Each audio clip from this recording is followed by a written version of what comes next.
Hello chuyện tu hey ar po dan awlsam deuh kan lo hmu viang chu hei tan paperin kan tuam veka hei chuan thir zain kan trawna han kan puang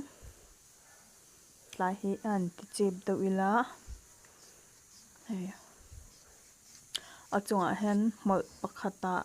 kan kama a ke a hei thing nei lawa awlsam deuhin mei chem buai vak lovin hei awlsam deuhin puah thei ni hei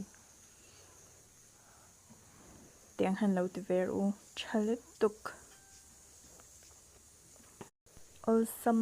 takani hei hei hmu em hei sen deuh tawh a rawng te pawh hei ta hian thingin kan kama har thatu khap mai he paperin